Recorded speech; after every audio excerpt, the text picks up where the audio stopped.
Hi everybody. In Bangalore there's so much cold, so it's very everybody is getting cough and cold. So I was trying to make a medicine to get out of this colds and all. Let's see.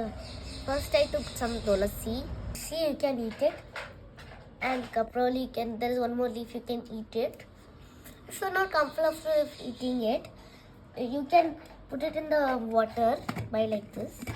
You can tear it like this, one by one in the leaf. Put it inside the water. Same like that, this karproveli leaves also. If you're putting like this, so that when you're drinking, that flavor will come to your mouth. See, the leaf comes on your mouth.